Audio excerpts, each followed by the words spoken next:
3 and 6x plus 5y is equals to 1.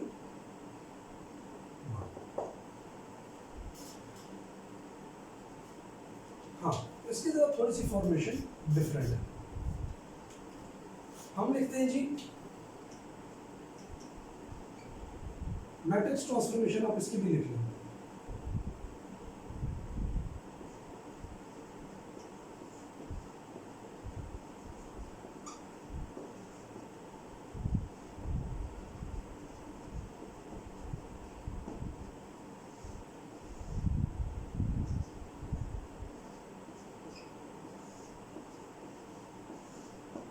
Cramer's rule ये कहता है कि सबसे पहले ना आप जो मैट्रिक्स और कोएफिशिएंट है ना उसका रफ के अंदर उसे पहले ही चेक कर लें कि आया उसका डिटर्मिनेंट निकलता है कि नहीं निकलता. 2 into 5 माइनस यानी 2 into 5 10 माइनस 6 4 निकलता. जीरो नहीं, जीरो हो तो यहीं पे हम नीचे लिख देते हैं solution is not possible. Zero नहीं है 4 है, सोल्यूशन पॉसिबल. अब इसके अंदर वो जो लेट करते थे ना ए एक्स बी वो नहीं करना. क्रैमर्स रूल कैसे मूव करता है? क्रैमर्स रूल क्या करता है जरा देखिए. First take the determinant of matrix of coefficients and considered it as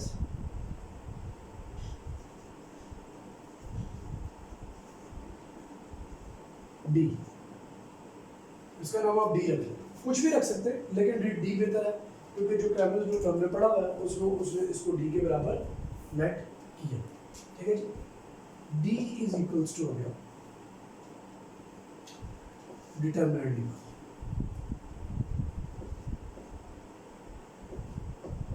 उसने मैट्रिक्स डी नहीं कहा, उसने कहा जो डिटर्मिनेंट निकालेंगे वो डी के बराबर होगा, इसलिए उसने डी के ऊपर डैशेस नहीं लगे. आगे बात समझ. अब क्या हो जाएगा 2 into 5 minus 1 into 6 10 minus 6 answer आ गया. ठीक है. आज जब फर्स्ट स्टेप ही है तो बेशक आप ये डिटर्मिनेंट पहले चेक ना भी करें, वो पहले स्टेप में ही आपको पता लग जाएगा. 4 स्टेप से ग्रामर. नंबर 2 स्टेप जरा देखिए. Now take determinant of matrix of coefficients. Matrix of coefficients का दोबारा डिटर्मिनेंट ले, लेकिन by replacing column 1 by column of by matrix of coefficients, so the constants. columns other way column of constants. देखिए ये है column of constants. आपने determinant कैसे लेना है कि इस मैट्रिक्स ऑफ कोएफिशिएंट के पहले, अब देखिएगा क्या करना है. पहले वाला ये जो आ रहा है ना पहले 2 6, पहले कॉलम को खत्म करके उसकी जगह रिप्लेस करके क्या लिख देना है 3 1 और उसका डिटर्मिनेंट ले लेना. ठीक है जी. या क्या से इट एज D1, इसका नाम आप D1 रखो. D1 किसके बराबर होगा? Determinant of 3 1 1 5. आगे बात समझ. देखो मैट्रिक्स यही है लेकिन क्या किया आपने डिटर्मिनेंट लेते हुए पहले कॉलम को रिप्लेस कर दिया 3 1 के साथ. ठीक है. क्रैमर ने ये लॉजिक निकाली थी, बड़ी यूजफुल लॉजिक है, इजी है as compared matrix and version method. अब देखिए क्या होगा. D1 3 into 5 minus 1 into 1. D1 का आंसर आ जाएगा 15 minus 1 14. इनको बाद में इस्तेमाल करेंगे. आगे अगली बात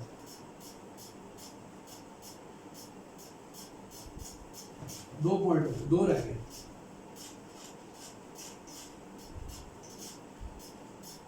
थर्ड पॉइंट इसी से रिजेंबल करें, आपके जेल में लॉजिक बनेगी क्या। अब सेकंड कॉलम में take determinant of matrix of coefficients by replacing second column 2 by column of constants, यानी मैट्रिक्स ऑफ कॉन्स्टेंट्स में जो कॉलम ऑफ कॉन्स्टेंट्स है उसके साथ रिप्लेस करना and say it as D2, इसका नाम D2 रखो। तो D2 क्या हो जाएगा, देखिए मैट्रिक्स में क्या तब्दीली आएगी, मैट्रिक्स में ये तब्दीली आएगी कि 2 6 और 1 5 की जगह पे क्या आ जाएगा 3। अब सेकंड प्लेस के ऊपर आपने रिप्लेस करना है। D2 का आंसर क्या आएगा 2 × 1 -3 × 6, यानी 2 - 18 becomes -16, क्या बन जाएगा -16, ये D2। अब D भी निकल चुका है, मतलब लिख देता हूँ D क्या निकला था 4, D1 क्या निकला 14, D2 क्या निकला दैट इज -6।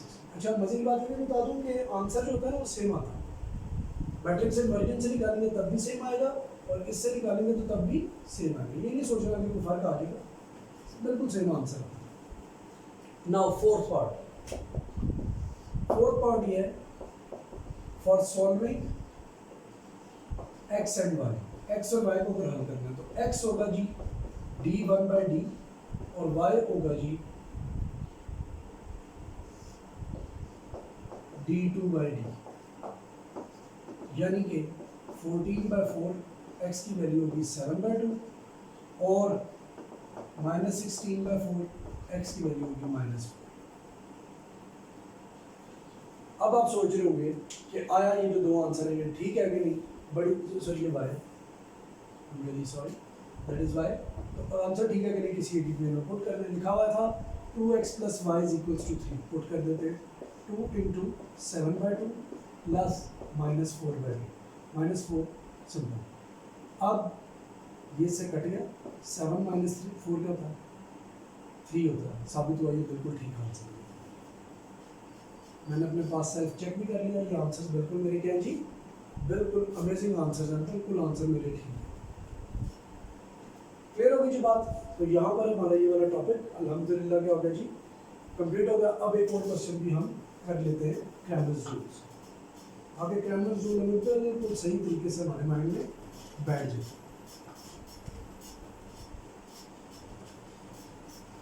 एक और पार्ट करता हूँ, देन फिर you are open in all the questions जिनको मैंने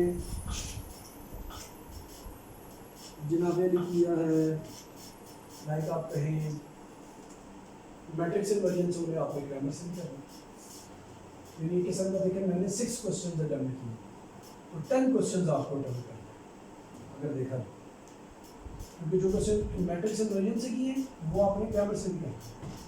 या आप ये भी कर सकते हैं कि मेरी तरफ से आपको छूट है क्या, जिनको मैट्रिक्स इन्वर्जन से कर रहा हूँ मैट्रिक्स इन्वर्जन से किया जाए और बाकी जो रह जाएंगे 2 पार्ट में ग्रामर से करना, लेकिन आना चाहिए, क्योंकि जब अगर उसने पेपर में इंडिकेट कर दिया ना किसी ग्रामर से ही करें तो फिर ग्रामर ही करना पड़ेगा, आप दूसरा मेथड इस्तेमाल नहीं कर सकते।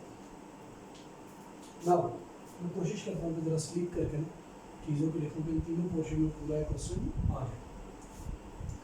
Now I am attempting question number 4। What is question number 4? Here is written 3x - 2y = I think -x बिल्कुल, और 5x - 2y = -10। Now we shall see what happens. अच्छा, the matrix transformation of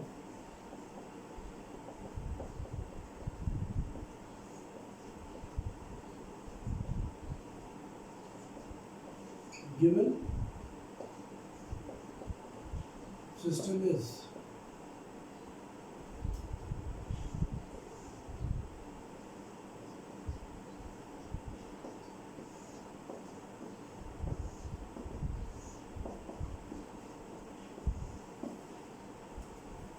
पहला point, take determinant. अच्छा, अक्सर बच्चे या teachers ये statement नहीं लिख पाते, फर्क नहीं पड़ता, लेकिन लिखने से इंप्रेशन ज़्यादा अच्छा पड़ेगा एग्जामिनर पे। Take determinant of matrix of coefficients and say it as, इसका नाम आपने क्या रखा है, जो डिटर्मिनेंट दे रहे हैं उसका नाम आपने लिया, मैट्रिक्स का नाम नहीं रखा कुछ। नाउ डी क्या आ जाएगा, इधर सॉल्व करें, इट विल बी -6 + 10 + 4 है, ठीक है। -6 ये वाला नेगेटिव सेंटर वाले को प्लस कर देगा, नेगेटिव को तो +4 आ जाएगा, डी की वैल्यू 4 आ जाएगा। नाउ सेकंड पार्ट क्या है जी, take determinant of matrix of coefficients by replacing column 1 by column of constants. Say it as D1.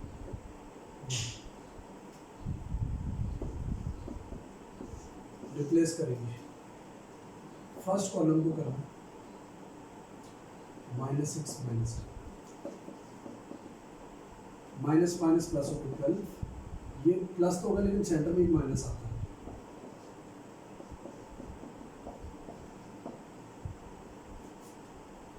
Third, take determinant of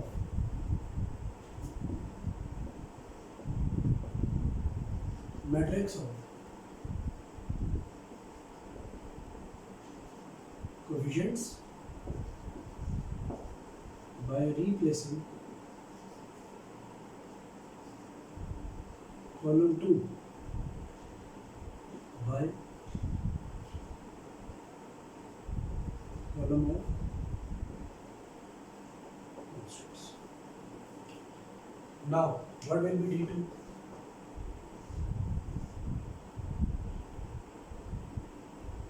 three five अपनी जगह पे कायम हो जाएगी और सेकंड वाला रिप्लेस हो जाएगा -6 -10।